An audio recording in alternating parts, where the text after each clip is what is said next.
अस्सलामुअलैकुम। दुनिया रिश्तों के साथ मैं हूँ मरियम इलाही। फाइनली वो सुनने के लिए ख़बरें सामने आ रही हैं कि पाकिस्तान तहरीक इंसाफ और हुकूमत के दरमियान मुज़ाकरात होते दिखाई दे रहे हैं। ये पेशकश पाकिस्तान तहरीक इंसाफ की जानिब से की गई है कि वो फाइनली इस बात को प्रेफर करें कि मुज़ाकरात की मेज़ पे हुकूमत के साथ बैठें।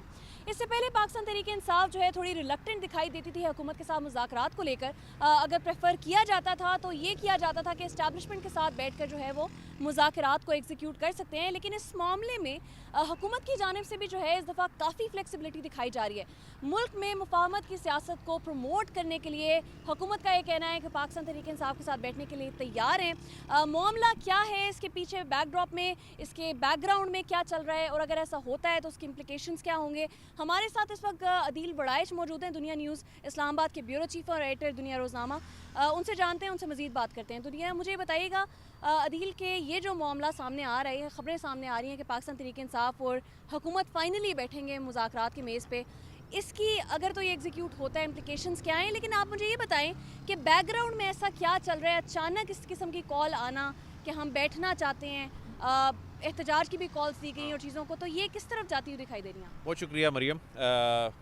अभी तक की मैं बात बताऊं, जब ये हम बात कर रहे हैं पार्लियामेंट के सामने खड़े हुए हैं, अभी तक हुकूमत और पाकिस्तान तहरीक इंसाफ के दरमियान कोई मुज़ाकराती अमल अभी तक शुरू नहीं हुआ। ये जितनी भी चीज़ें चल रही हैं स्पेकुलेशंस हैं, लेकिन ये बात दुरुस्त है कि पाकिस्तान तहरीक इंसाफ जो है पहली मर्तबा, यानी जब से हुकूमत का ख़ात्मा हुआ है, पहली मर्तबा वो नून लीग की हुकूमत यानी सियासी लोगों के साथ बैठने के लिए तैयार हुए हैं। ये खुशाइन बात है। यानी एक जानिब जहाँ उनके नाकदीन कह रहे हैं कि देखें जी, पहले कहते थे हमने सिर्फ इस्टेब्लिशमेंट से बात करनी है, अब बिल आखिर वो हुकूमत के साथ बैठने के लिए तैयार हो गए हैं, क्योंकि उन्हें समझ आ गई है कि इस्टेब्लिशमेंट जो है ना, वो किसी तौर पे भी पीटीआई के साथ बराह रास्त एंगेज होने के लिए तैयार नहीं है। और ये उनको कई दफ़ा मैसेज दिया गया, लेकिन वो पीटीआई की जो कैलकुलेशन थी बेसिकली वो मिस कैलकुलेशन थी। और वो ये चाह रहे थे, खान साहब ये चाह रहे थे कि जो भी करना है इस्टेब्लिशमेंट नहीं करना है, उन्हीं से ही बात की जाए, लेकिन वहाँ से कोरा जवाब आ गया कि हमने नहीं बैठना आपके साथ। अच्छा, उसकी एक आप रीसेंट डेवलपमेंट्स को देखें। रीसेंट डेवलपमेंट्स में जनरल फैज़ हमीद से मुतल्लिक जो बड़ा सख्त किस्म का यानी एक जो रद्द अमल आया है, उन पर फ़र्द जुर्म आयद हो गई है, इंडाइटमेंट उनकी हो गई है बाकायदा। लेकिन मामला सिर्फ यहीं नहीं रुका, मामला ये आगे जाता दिखाई दे रहा है। ये बानी पीटीआई को भी अपनी लपेट में लेगा मामला, जो कि 9 मई वाले वाक़यात जो फैज़ हमीद साहब के ज़रिए जुड़े हुए हैं, इसमें बहुत ख़तरनाक शवाहिद सामने आए हैं। लेकिन ये चीज़ ज़रूर दिलचस्प है। अच्छा, इससे पहले कि फैज़ हमीद साहब वाली बात, और साथ मैं ये भी बताता चलूँ कि 2 केसेस में फ़र्द जुर्म खान साहब पे आयद हुई है। एक आज तोशा खाना 2 पे आयद हो गई, जिसमें उनकी ज़मानत थी, हालांकि बुशरा बीबी पे भी आयद हो गई। फिर GHQ हमला केस में 100 लोगों पे जो फ़र्द जुर्म आयद हुई, उनमें खान साहब भी शामिल हैं। तो यानी जो केसेस कई महीनों से पेंडिंग थे, उनमें तेज़ी आती दिखाई दे रही है। वो केसेस कंक्लूड होते दिखाई दे रहे हैं और अगले चंद हफ्तों में खान साहब को मज़ीद यानी सज़ाएँ जो हैं वो केसेस में होती दिखाई दे रही हैं। यानी फ़र्द जुर्म की स्टेज आ गई, बड़ी क्रिटिकल स्टेज होती है। बहरहाल ये अदालत ने फ़ैसला करना है। लेकिन इसमें अब मसला क्या है कि एक जानिब खान साहब जो हैं वो कह रहे हैं जी कि हमने सिविल नाफरमानी की तहरीक चलानी है। इसी डी चौक में उन्होंने यहीं पर सिविल नाफरमानी की एक तहरीक उन्होंने चलाई थी, और उन्होंने वो बिल जो है बिजली के कंटेनर पे खड़े होकर 2014 में फाड़े थे। और अब वो जो तहरीक चलाने जा रहे हैं, जो उन्होंने कॉल दी है कि जी ओवरसीज़ पाकिस्तानी जो हैं वो रेमिटेंसेस जो हैं वो ना भिजवाएँ।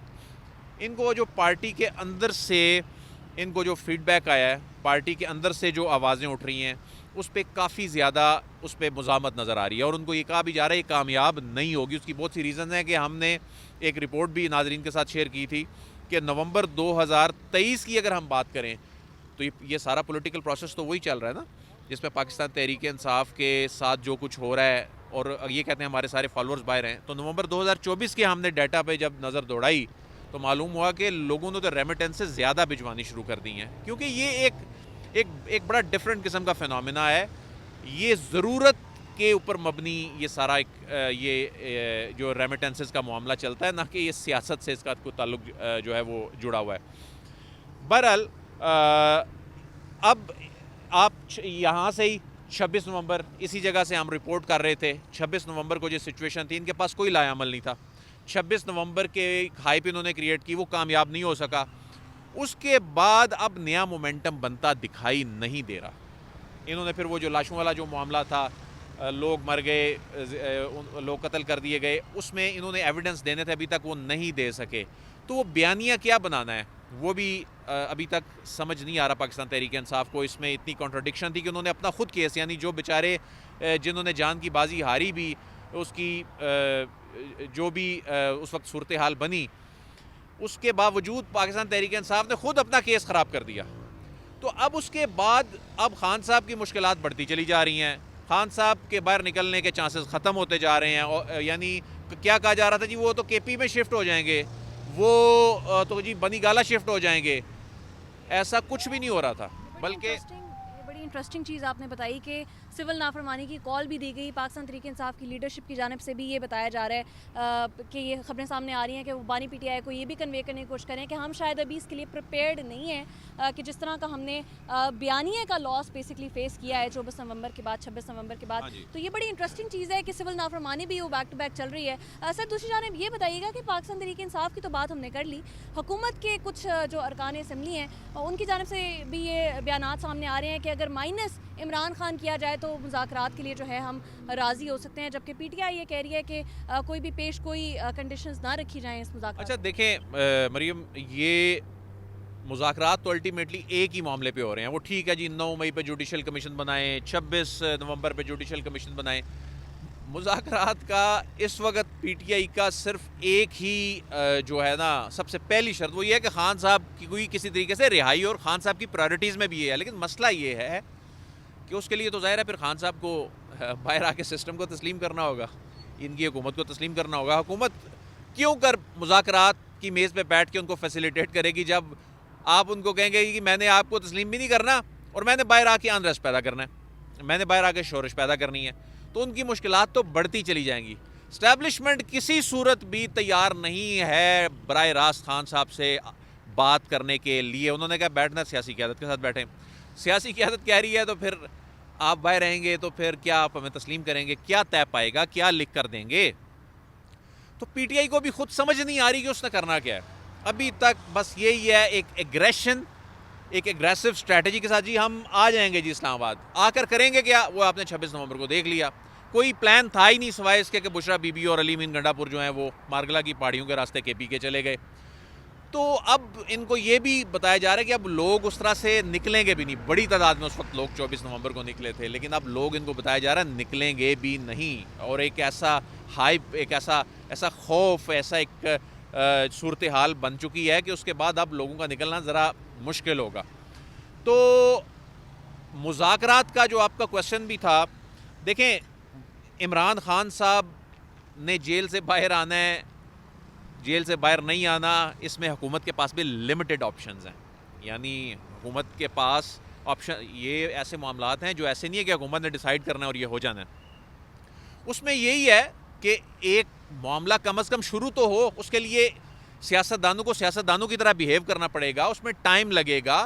फिर एक दिन ऐसा आ सकता है कि जिसमें कुछ चीज़ें बेहतरी की तरफ जाएं। लेकिन अभी ये मुज़ाकराती अमल जो कि अभी शुरू होना है हुकूमत के साथ और अभी तक ये बैठे नहीं हैं, इसमें से कुछ भी सामने आता दिखाई नहीं दे रहा। बल्कि पीटीआई के हवाले से इनकी मुश्किलात, ख़ास तौर पे जनरल फैज़ हमीद वाले मामले के बाद और जो एविडेंस सामने आए हैं वो बढ़ती दिखाई दे रही हैं। और उसमें खान साहब 9 मई के जो ये कहा जाता है 9 मई की साजिश, और उसमें जनरल फैज़ हमीद से जो तफ्तीश की जा रही है और जो चीज़ें सामने आई हैं अभी तक, उसमें पाकिस्तान तहरीक इंसाफ के लिए आने वाले दिन जो हैं बड़े टफ हैं।